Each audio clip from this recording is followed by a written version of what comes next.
about the phenomenal growth of private warfare. Sure. So this book, as you can probably hear from the title, is very much focused on the history of one private military company in particular, the Russian PMC Wagner Group. But it also tries to center the Russian phenomenon within the greater global trends in the privatization of warfare. And in order to look at that, we have to first look at the end of the Cold War in the 1990s, which resulted in both the Soviet Union, which was collapsing at the time, and the U.S., which was no longer as interested, obviously, in fighting the Soviet Union. Both of these sponsors started to decrease their funding for various proxies around the world, and this left various governments and others who needed outside support in their civil wars or insurgencies to find new partners. And the first that they found were, at least in Africa, were the South African mercenaries, executive outcomes. But the real kind of event that put the privatization of warfare into overdrive was, of course, the attacks in September 11th, where under the administration of George Bush Jr., the administration wanted to basically run the war, I think, as Donald Rumsfeld put it at the time, like a venture capital fund. Mm-hmm. And so they outsourced a lot of the kind of military activity, not like the full on kind of going after insurgents, but all of the protection of convoys, a lot of the logistics became outsourced to private companies. Blackwater was obviously a famous example of that, but there were other bigger companies there as well. And this served a number of purposes, first of which was the deaths of contractors don't have to be reported in official statistics. So it lowers the political costs of intervention abroad. But also, and more importantly, is that the U.S. could not have fought the war on terror as the administrations wanted to, which, when you think about it, we were fighting two full-scale wars in two theaters in Afghanistan and Iraq. If we didn't use contractors for those two wars, we would have had to have resorted to a military draft. And obviously, a military draft requires a bit more buy-in from most voters than only resorting to soldiers who sign up. And so this use of contractors just exploded during America's war on terror, and sort of inevitably others were eventually going to copy it, like the Russians. Yeah. So broadly speaking, again, we'll narrow as we move through this conversation here. Broadly speaking, what does this new era of private warfare really mean? Like, what are your takeaways from this new era that we find ourselves in, where private warfare is increasing exponentially? Well, I mean, in one way, it's kind of difficult because it's almost as if we're returning to something, right? And so private militaries for most of human history have actually been the norm. And it's only in the past 250 years or so, when we've seen the rise of the nation state, that you've seen kind of associated public standing armies. Prior to that, rulers in small principalities in Europe would hire mercenaries. The Swiss Guard, for example, of the Pope is sort of a legacy of that, to fight their wars for them.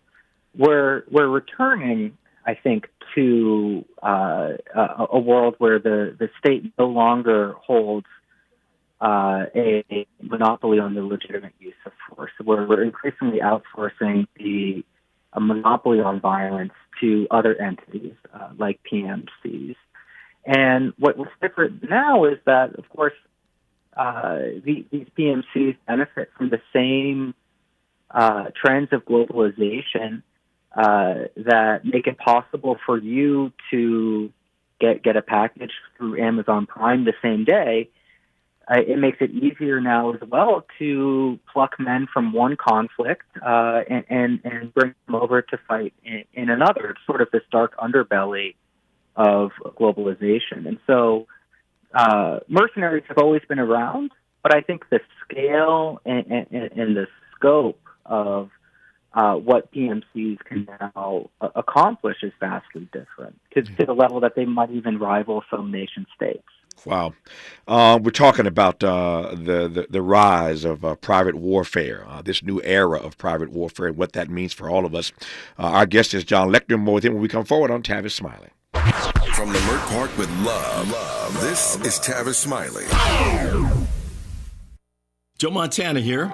In my football days, I knew the importance of a strong defense. Now I'm sharing how you can help defend your health against pneumococcal pneumonia and invasive pneumococcal disease. Are you 50 or older like me? The CDC now recommends vaccination against pneumococcal disease. Even if you're healthy, your age puts you at increased risk and over 6 times greater risk of hospitalization with pneumococcal pneumonia than adults under 50. Schedule your appointment today at vaxassist.com. Sponsored by Pfizer. After producing an award-winning climate justice campaign in 2024, KBLA Talk 1580 has gone all in on its 2025 Climate Justice plus Black Health Initiative. April is Minority Health Month, and Urban Family Focus, in partnership with Providence Health Systems, presents The Heart of the Matter. Providence doctors and health equity officers will participate in informative and life-changing conversations on hypertension, health equity, behavioral health, and community engagement. Don't miss these empowering conversations on Urban Family Focus every Saturday in April at 7 and Sunday at 6 a.m. Pacific Standard Time. Sponsored by Providence, Southern California's largest and most comprehensive health care network. We've got a lot to talk about on KBLA Talk 1580. Download the KBLA 1580 app or log in to KBLA1580.com. I'm Reverend Gerald, the life coach. On KBLA Talk 1580, we've got your black. KBLA Talk 1580. We've got a lot to talk about. KBLA Talk 1580, connecting you with services and solutions. The Autopsy Initiative provides a second autopsy free of charge for victims' families who have lost their loved ones due to a police-related death. The services offered through the initiative include the completion of a second autopsy, disclosure of preliminary findings, and a final autopsy report. A police-related death is when an individual is harmed by police officers using deadly force, which results in an individual's death. Police-related death includes in-custody deaths, including those that arise during contact with law enforcement officers during arrest, pursuit, booking, transport, or incarceration. The Autopsy Initiative has a team of board-certified pathologists on call. An autopsy request may be completed by anyone with a close relationship with the victim, which may include the victim's spouse, partner, relative, close friend, or lawyer. To request a free second autopsy for a victim of police violence, please visit knowyourrightscamp.com. That's knowyourrightscamp.com. Then click on Autopsy, then click on Request. At KBLA, we believe in justice for victims of police violence. We say their names, and we don't black down. This is a community call to action from KBLA Talk 1580.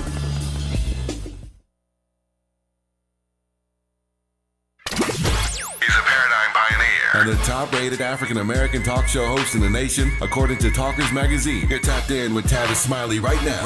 Tavis Smiley and John Lecter as we talk about this new era of private warfare. Okay, so is there a profile of the kind of person who signs up for this private warfare, John? Well, I mean, I especially described the Russian version of this, and I think it applies to any PMC more broadly. Because look, every society has these folks. The people who sign up for a private military company now tend to be folks who had served in the military, and when they got out, there tended to be a difficulty in some way of adjusting to civilian life. When I was interviewing guys in the Russian private military company Wagner Group, they tended to be guys who served in the Russian military. They got out. They didn't like being the Russian version of a mall cop. They had difficulties at home with family, perhaps. They missed the adventurous aspects and the camaraderie of military life, the regimented schedule. Very often, they had maybe a minor brush with the law that made it more difficult for them to be employed. And so often through a friend, they would hear about this opportunity to join the PMC. Mm-hmm. On the American side, talk me through this private warfare with regard to our citizenry and whether or not we are. I'm trying to phrase it the right way. Are Americans being pulled? That's my question. Yeah, I had to get it right. Are Americans being pulled into this cycle of private warfare? I don't think it's on the same scale right now. Mm-hmm. We obviously see a lot of contractors who go and work for these firms, but as of right now, the PMCs in the Western space, they tend to be on contracts to guard facilities in a conflict zone, for example, or to protect convoys, this type of work. Very often, they're special forces, ex-special forces guys who join this. Some of the motivations are still the same, kind of this is what their skill set is after the military, and the pay can be very lucrative because you are essentially risking your life again as a private civilian. And I think the life just draws them back to it. I don't have any numbers on the number of Americans who join up with it. I would still think that it would be kind of a minority of all those who leave the military, though. Yeah. You mentioned South Africa earlier in this conversation. Give me some sense, if you can, to what extent private warfare is ravaging or rampaging on the continent of Africa. Well, I mean, unfortunately, and this is where I spend most of my time, if you think of it from sort of a market dynamic perspective, Africa is unfortunately the biggest market for PMCs to be offering their services. Unfortunately, Africa is host to some of the most complex humanitarian and conflictual kind of catastrophes going on today. Mm-hmm. And very often there's not a whole lot of interest from, say, the United States, Europe, or, I mean, even Russia or China to provide troops on the continent to solve these issues. And so it's the perfect space for a private military company that can be hired by an African government to shore up their own political position, basically within the conflict. And so I would say Africa is probably the biggest market today, but we're seeing increasingly, as you've seen with the Trump administration, a new interest in outsourcing again to private military companies, potentially with a focus more closer to home in Central and South America. Yeah. So what does it mean? I'm glad you went there. What does it mean that the Trump administration is more open to, more welcoming of this notion of hiring private contractors to engage whatever it is, whatever agenda items they're trying to advance? What does that mean in the years to come?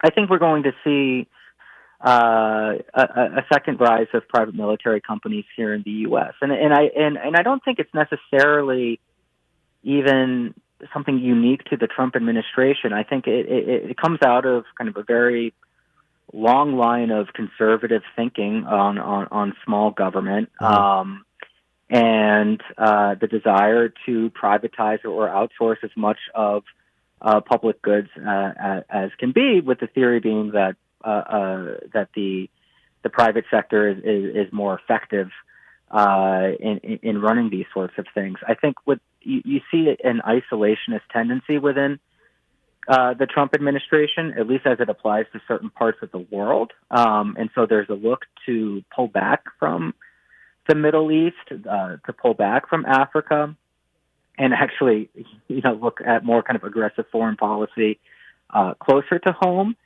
And that leaves a lot of opportunity for private actors, if they can, to lobby to benefit from potential interventions on the private side in some of these places. Mm-hmm. So I think we're going to see an upward tick in the same way that we saw that big upward tick during the Bush years, and a lot of comfort with that during Reagan and Bush 1 as well. Yep. In what ways are these private military companies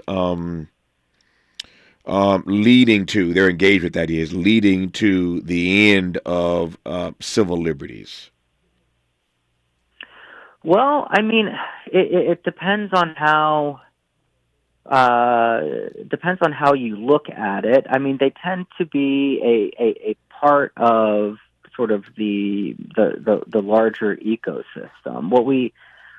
And it also depends on how one looks at it. As of right now, we haven't seen, for example, private military companies really being deployed in the sense of those that are abroad being deployed to the United States.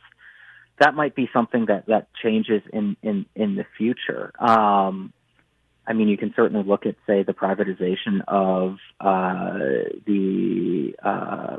of prisons in the U.S., right, as something that can be deeply problematic in terms of civil liberties. Sure.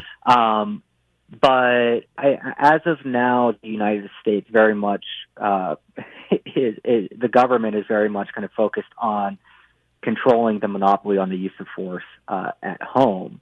That's not to say that there's not going to be a lot of efforts to privatize, again, a lot of the kind of services that the government has traditionally provided, and perhaps it could end up moving into areas that kind of have a more direct relationship with citizens. I mean, we see efforts now to privatize the TSA, right? I mean, it'll be difficult to tell what private company would want to take that over and expose themselves to that insurance risk if anything were to go wrong. But we're moving again towards that trend towards smaller government, towards the private sector taking over more of those public goods. Yep. You mentioned Trump earlier, and I want to come back to that because I'm curious as to how, in the era of Trump 2.0, this increasing reliance on private warfare might boomerang, as it were, on the American people. Like, what's the downside to us ultimately as we continue to see an increase in the engagement of these private war forces? Well, I mean, there's always a boomerang, right? That the policies abroad come back home, and I think one can make a sort of a direct line, not just from Trump, but from the war on terror itself, right, to policing back home. A lot of the equipment, right, that was used for the war on terror abroad has come back for police forces at home, right? And so we have an increasingly militarized police force as a direct result of the war on terror. So, I think that, what we do abroad tends to be a test case, and then the government tends to look at how they can use those resources or how they can apply those resources at home as well. And so if we see, which we haven't quite seen yet, the kind of a big increase in deployment of PMCs across the globe. Mm-hmm. It doesn't even matter if it's still Trump, but it's almost inevitable that in the future, whether Trump is around or not, those policies will come back and become much closer to home. Whether it's a privatized border force, whether it's a increasing privatized policing, things along those lines. it's inevitable. Yep. How let me swing out a little broader here, more broadly, I should say. How does this conversation that we're having about private warfare impact, you think, into the future, the free flow of travel of American citizens? I mean, with these private companies engage in places all around the globe. We take our passports, we travel here, we travel there. You've traveled everywhere, Chad, Serbia, et cetera, et cetera. How do you think in the days ahead this impacts the travel plans of Americans? I think unless you're like me and you're heading to the Central African Republic on a regular basis, I think you're going to be okay for now. But I think, look, at the end of the day, mercenaries are a symptom of conflict. They don't tend to be the cause. They're hired by governments who are already in conflict as a way to gain advantage over their enemies. And so, the PMC leaders, the Wagners of the world, they can't really sell their services to a country that's already stable, already peaceful. And so they will tend to be in the areas that are already at war, in conflict, or places where at least tourists are less likely to go. I don't see them showing up in other places anytime soon. Yep. You sort of intimated this earlier. I want to just put a finer point on it in the 2 minutes I have left with you here. My sense of this conversation and researching this is that all of this, which is no surprise, I guess, to this audience, all of this ultimately is driven by money. Is that an oversimplification? No, I think it's based on economics, right? But I think both the Russian version of it and the American version of it, when you speak to the folks who do this kind of work, they are motivated by money, but they also tend to be, again, folks who come out of the military and people who believe that what they are doing is for the security of their own country, right? And so, we live in a capitalist society where Lockheed Martin, for example, which makes military equipment, jets, bombs, everything along those lines, they are absolutely a publicly traded company and profit driven. You'll never hear that from them, right? They'll always frame what they do as furthering America's national security and interest, and the people on the inside tend to believe that as well. Yep. Here's my exit question. Is there any connection here? There may or may not be. I'm just asking. Is there any connection here, to your mind, between the growth of private warfare and these mercenaries and the growth of the U.S. military budget? I mean, you mentioned earlier that even the Trump administration, where they can, they want privatization. At the same time, we see the growth of the U.S. military budget. Is there any connection there? Anything to unpack there? And it's a great question. I mean, what PMC's, what their argument is to the U.S. government is that we can do it for cheaper, right? And then the government can do itself, and that's why it's a worthwhile investment. I think the defense budget has been growing. Democrat, Republican, I don't think that they've passed an audit in forever. But I think that there's been efforts by the Trump administration about potentially reducing that budget, but clearly we're nowhere close to that.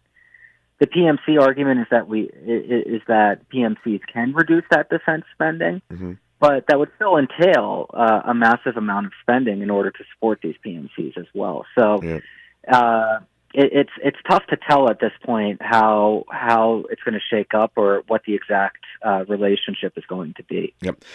The book about the new era of private warfare is called Death is Our Business. Its author is John Lechner, who we've been pleased to have had on this program. John, thanks for your insights. All the best to you, my friend. Thank you. Thanks so much for having me. My pleasure. More of Tavis Smiley when we come forward. Helping to stretch your moral and political imagination. This is Tavis Smiley.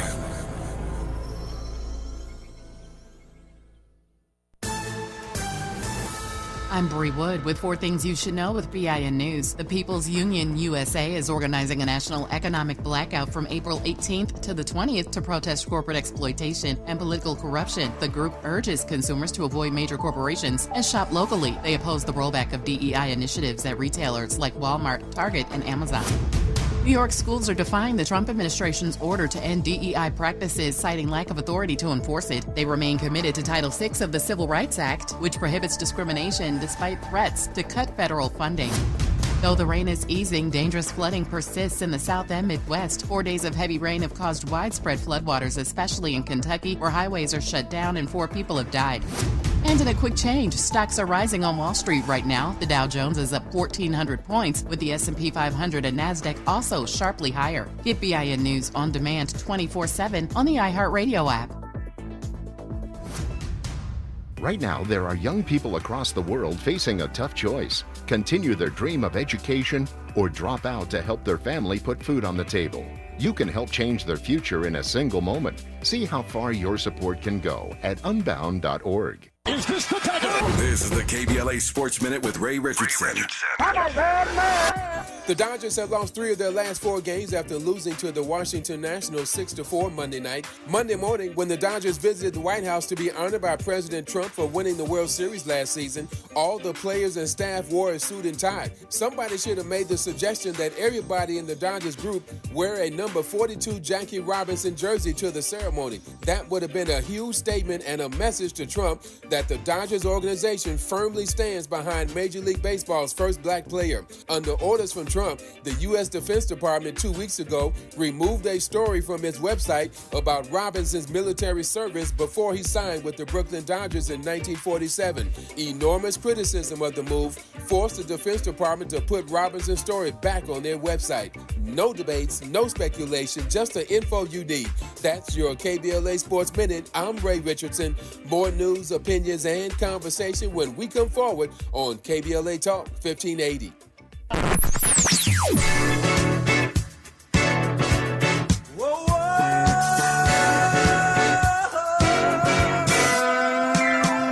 This is KBLA Talk 1580. Talk radio. That's music to your ears.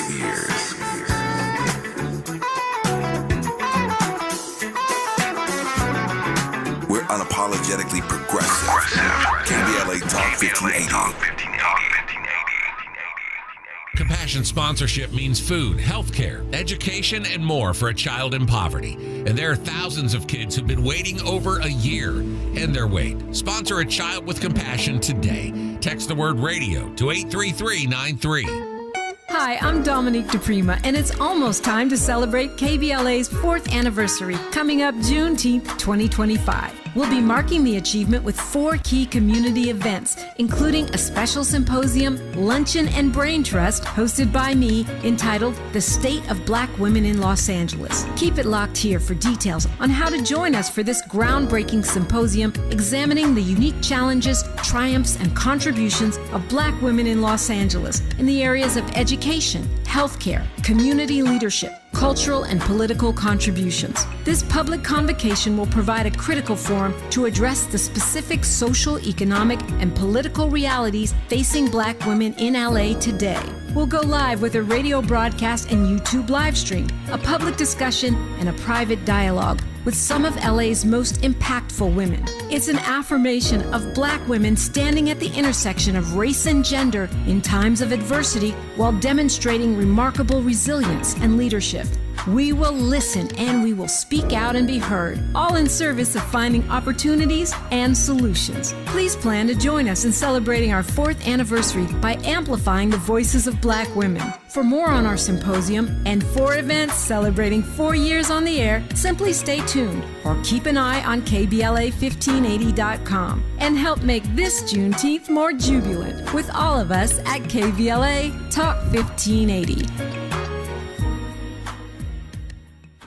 Paid for by government.com. Did you know the United States Mint has issued a new Morgan silver dollar coin in proof condition for the first time? Not only that, they are also minted in 99.9% pure silver for the first time ever in history. Coin experts are calling this an amazing opportunity for anyone that knows the enduring popularity of Morgans. But you must hurry. Only 400,000 of these legal tender silver dollars were issued. These first ever Morgan silver dollars are brand new with stunning mirror-like finish, minted by the iconic San Francisco Mint. Call now and you're guaranteed a new first ever 99.9% pure silver proof Morgan dollar. To learn more, call 1-800-973-9717. If you order now, you will receive a free coin collector bonus pack, a $25 value, free with every order. Call 1-800-973-9717 now to secure your new Morgan silver dollars before they are gone. That's 1-800-973-9717. Freedom is an endless meeting. So let's get back to it with Tavis Smiley. Tavis Smiley, and filmmaker and social entrepreneur. Slow down, Tavis. Stephen Apcon. His new documentary is called There Is Another Way. And we'll talk about his work supporting Israelis and Palestinians coming together in the midst of war and uncertainty. Stephen, good to have you on. How are you today, sir? I'm doing great, thanks. Great to be with you, Tavis. My pleasure to have you on. Tell me about this documentary. We played the trailer for it earlier in today's program, but tell me about this documentary, There Is Another Way, and I'll jump from there. Beautiful. So it's a follow-up to a film that I made about 10 years ago called Disturbing the Peace, which follows a group of former enemy combatants, Israelis and Palestinians, that were sworn enemies that decided to lay down their weapons and work together through nonviolence. And we went back to revisit them over the course of this last year. Mm-hmm.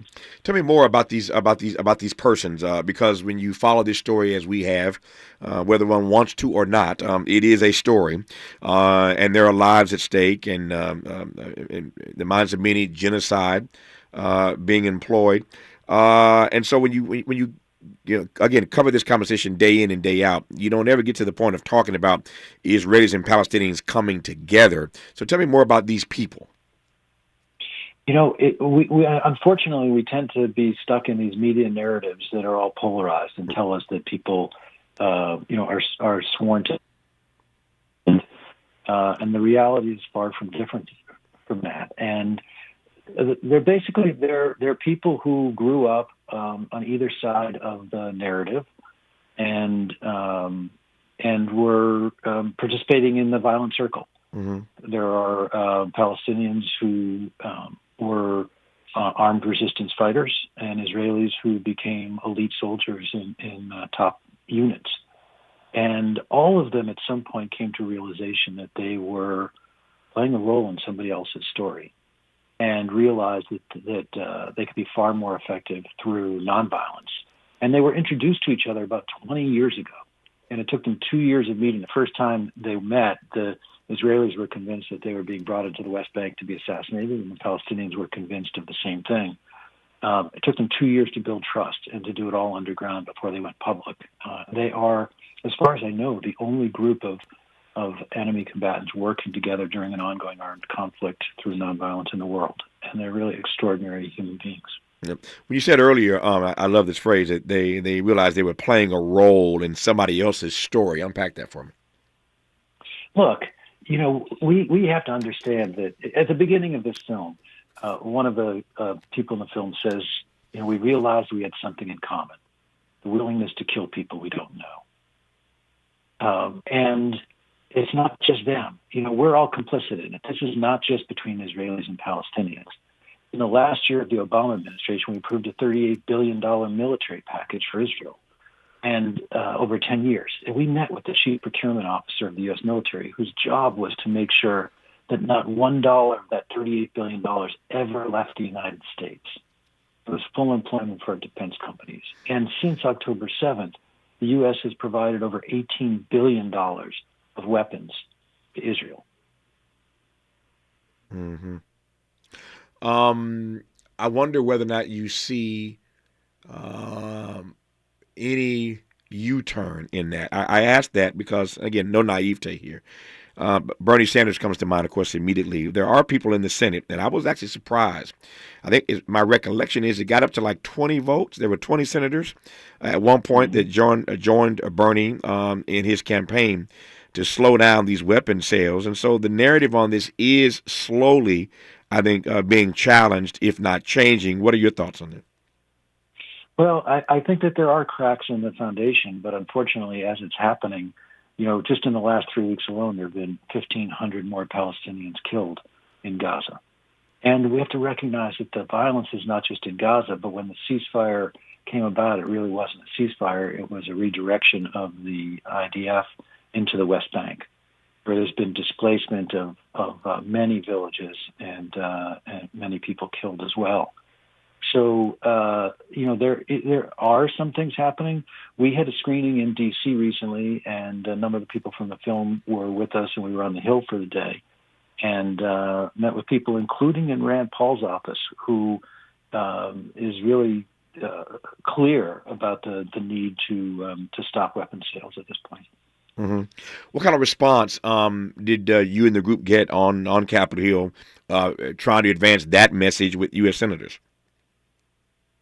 So the response was overwhelmingly positive towards the people, but also, honestly, a sense of despair coming from a number of the offices, mostly Democrat offices, as to their ability to impact anything right now. And I think it's important for them to meet these people because while they're feeling a sense of despair, you have people on the ground who are living this as reality.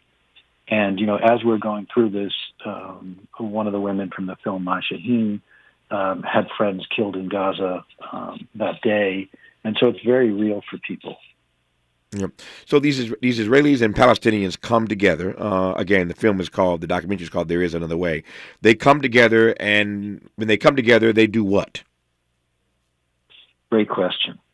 So when they come together, they do the hard work of what it is to make peace with each other. So it's a binational movement. Everything they do is together, Palestinians and Israelis. Mm-hmm. They have a freedom school where they're teaching young people nonviolence and nonviolent communication and how to resist. And as you know, nonviolence is not a passive form of resistance. Sure. It's quite active. Sure. And, many of the Palestinians learned nonviolence in prison. They went to what they call Revolutionary University, and they studied Martin Luther King Jr., and they studied Nelson Mandela and Gandhi. And so a lot of their work is active resistance in the West Bank. It's unarmed citizen protection. It's helping Palestinians on the ground deal with what is increasing violence from settlers and from the IDF. And they're also, they're not a Eat Hummus and Dialogue group. They're a political action group. So they're very firmly focused on ending the occupation and bringing equality to all people in the region. It's interesting when you hear the phrase from the river to the sea. There's lots of ways of ending it. And they're very clear that for them, it's about everyone being free. And really this new film is the next step in their movement, which is about collective liberation. Mm-hmm. And an understanding that nobody's free until everybody's free. What does collective liberation look like, Stephen? It's a great question. Collective liberation looks like self-sovereignty. It looks like security and safety for all people. It means dignity and respect. And again, this is not just about Israel and Palestine. We see this happening all over the world and all over our country right now. I think that collective liberation is a sense of shared humanity and recognizing that we're all in this together. And we actually have a very dear friend in common, Tavis, a great friend of mine and I know a great friend of yours, and that's the amazing Jonathan Demme. Oh yeah, missed that guy, man. I miss Jonathan Demme, amazing filmmaker, director, won the Academy Award for Silence of the Lambs, also did Toni Morrison's Beloved, The Man from Plains, a great documentary about Jimmy Carter. I could just run Jonathan's stuff all day long. Jonathan and I did a lot of work together. We did some work together, and we did a documentary together about New Orleans after Katrina. So we spent a good deal of time in New Orleans again together doing that documentary about the recovery and the resilience of the New Orleanians. So I got chill bumps when you mentioned the name Jonathan Demme, because he is so beloved and so missed by me all the time. When we come forward, though, you mentioned these young people, and I want to come back to that because you talked about these Israelis and Palestinians coming together as we see in this film, this documentary, There Is Another Way. Your point about the young people trying to get on this path to peace, young people being indoctrinated into this notion of Gandhian and Kingian nonviolence. I love to hear that, and yet what we tend to get in these conversations about the youth in this region is that on both sides, they are being more and more and more radicalized. It makes sense. If you're in Gaza and you see what Israel is doing, killing your cousins, your mothers, your fathers, your sisters, your brothers, I can understand how you get radicalized. And so you commit yourself to revenge for the rest of your life. I can see the same thing happening on the other side, on the Israeli side. So we tend to have these conversations about these young people in the region being radicalized. Here comes Stephen telling us now that they, in fact, this group is putting young people on a path to peace. I want to explore that part when we come forward. Stephen Apcon on Tavis Smiley. From California to the Carolinas, everybody's listening to Tavis. More when we come forward.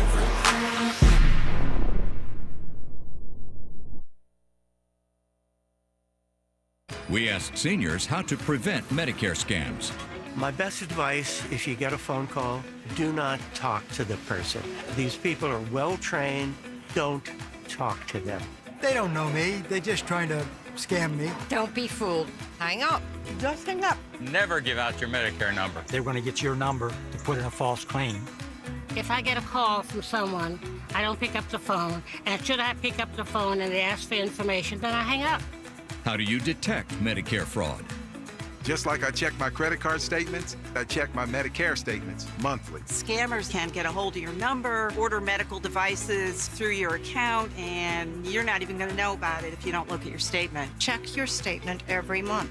If you get your statement and you see something that you know you did not have done, you report it. Call your senior Medicare Patrol. To report Medicare fraud, call the Senior Medicare Patrol at 855-613-7080. Before the fire, Altadena was a real-life Wakanda. A thriving black oasis just 15 miles from downtown Los Angeles. 80% black residents were homeowners, building intergenerational wealth against the odds. It was a hub of black-owned businesses, churches, and cultural institutions. It stood as a symbol of black resilience and economic independence. Then, in a matter of hours, it was gone. The fire tore through homes, swallowed businesses, and left behind a painful void. But was it just an unstoppable act of nature, or was negligence involved? Did officials ignore early warning signs? Were the response efforts delayed or insufficient? What role, if any, did corporate or government failures play? Survivors are demanding answers. Don't miss our KBLA Talk 1580 Town Hall. The Eden Altadena Fire, 100 days and counting. On Wednesday, April 16th, 4 to 6 p.m. at the Robinson Park Recreation Center, 1081 North Fair Oaks in Pasadena. Join Dominic DePrima, Nee Cordelai Corte, James Farr, Tavis Smiley, and a panel of survivors, community leaders, and experts as we commemorate Day 100 since the wildfires flared up. And we discuss where we go from here. It's KBLA's Eden Altadena Fire, 100 days and counting Town Hall. Wednesday, April 16th, 4 to 6 p.m. at the Robinson Park Recreation Center in Pasadena. Light refreshments to follow. Admission is free, but sign-up is required at our KBLA1580.com website. The first 100 attendees will receive a complimentary air purifier. This is a community call to action, brought to you by KBLA Talk 1580 and Quinn Emanuel Trial Lawyers. At KBLA Talk 1580, we've got your black.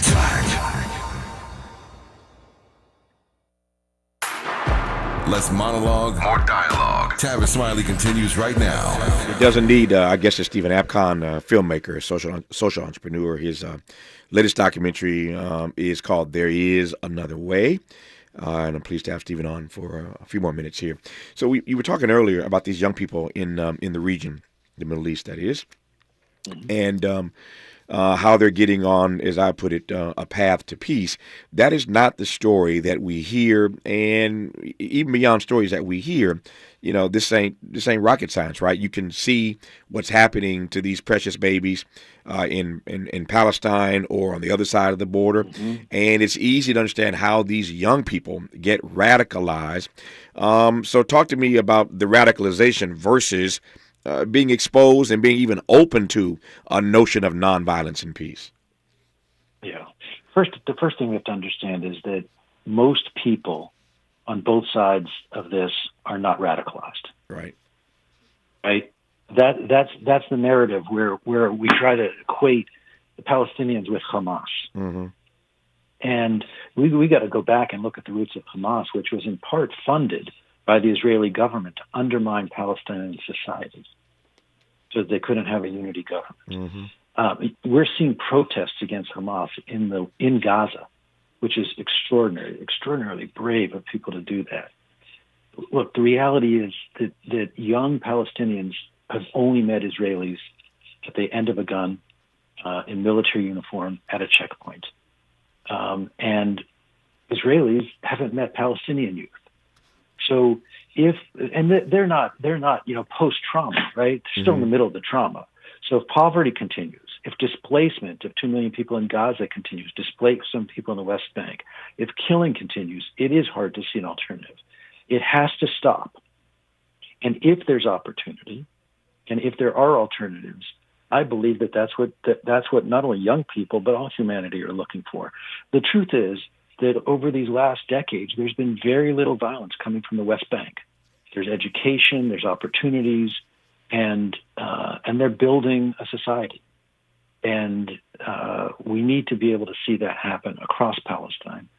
And I don't believe that the radicalization that we've seen has also been the radicalization in the Israeli government, which has been essentially taken over by far-right extremists who do have a very specific agenda, which is not about peace.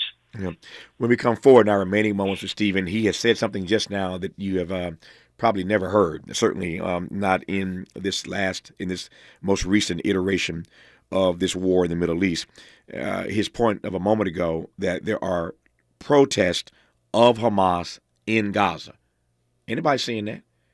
Anybody seeing it? Ain't nobody talking about it. There's no narrative around that. We have this, we keep being fed this line by the Israeli government, and the line, but nobody's talking about protest of Hamas in Gaza. We'll talk about that part with Stephen when we come forward on Tavis Smiley. This is getting good. Yeah, man. Tavis Smiley continues when we come forward. Robinhood Gold members can now enjoy the VIP treatment, receiving a 3% IRA match on annual retirement contributions. With Robinhood Gold, the perks of the high net worth are now available for any net worth. The new gold standard is here with Robinhood Gold. To receive a 3% boost on annual IRA contributions, sign up at Robinhood.com/gold. Investing involves risk. 3% match requires Robinhood Gold $5 a month for 1 year from first match. Must keep funds in IRA for 5 years. Go to Robinhood.com/boost. Robinhood Financial LLC member SIPC. Gold membership is offered by Robinhood Gold LLC. KBLA Talk 1580. We've got a lot to talk about. KBLA Talk 1580 reminds you that we keep us safe. Every girl deserves a chance to shine. That's the belief behind Forgiving for Living, Inc. Since 1999, this organization has been empowering at-risk girls ages 13 to 18, helping them overcome behavioral and mental health challenges. Founder Wendy Gladney's personal journey inspired the mission to give girls hope and purpose through the power of forgiveness. Through their ambassador program, workshops, and annual annual conference, Forgiving for Living has touched over 3,000 young lives, providing mentoring, life skills, training, and tools for building self-esteem and confidence. You can make a difference. Visit forgivingforliving.org to donate, volunteer, become a mentor, or find help for a young girl in need. Forgiving for Living, Inc., building brighter futures for young girls. Visit forgivingforliving.org today. This is a community call to action from KBLA Talk 1580. If you're like me, 60 and retired, making ends meet, especially here at the supermarket and drugstore, is tough. I'm so blessed to have found benefitscheckup.org. It's a free and confidential website from the National Council on Aging that connected me to $1,200 a year in programs that help pay for food, medicine, utilities, and more. Maybe it can help you. benefitscheckup.org.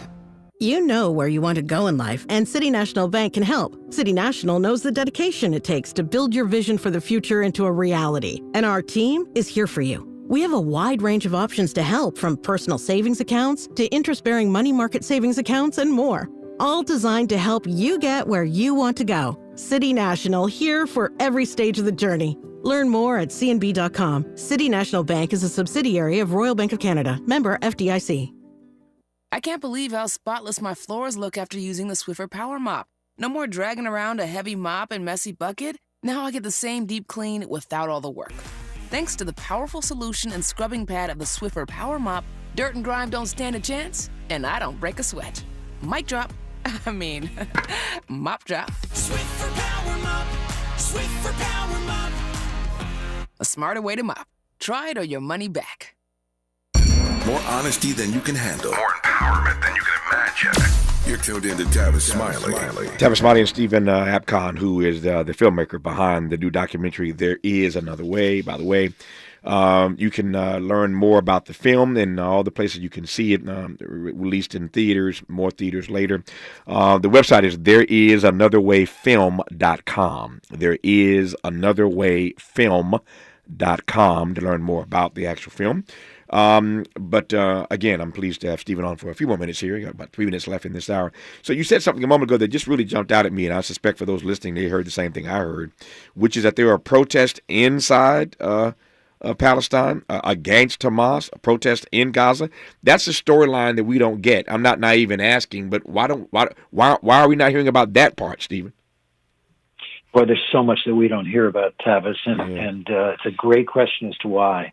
But we need to dig deeper, and we need to reconsider the stories we're told, and to understand that there is another way.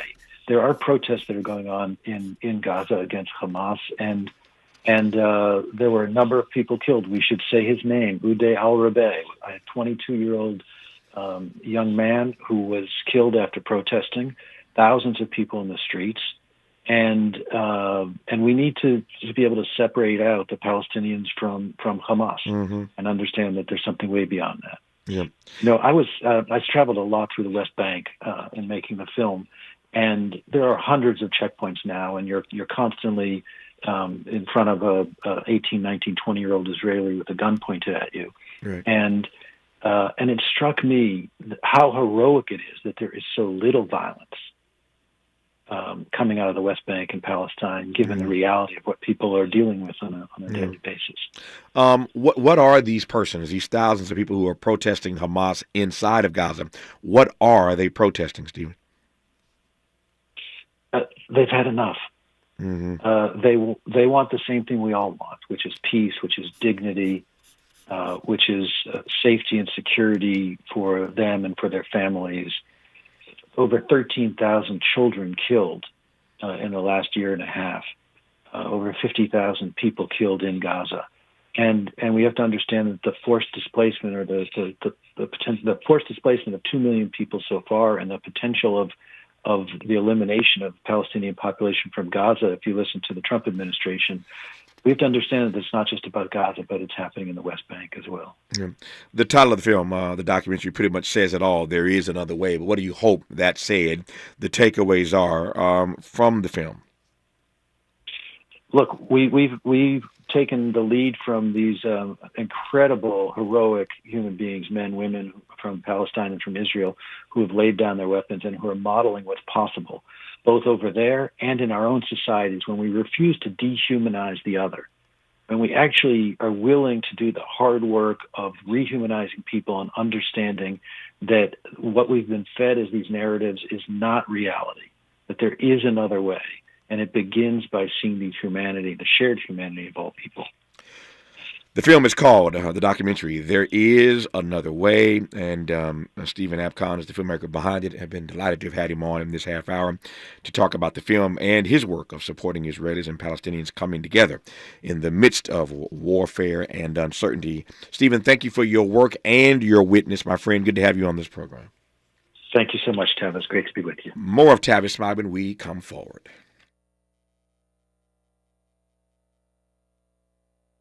KBLA 1580 Santa Monica.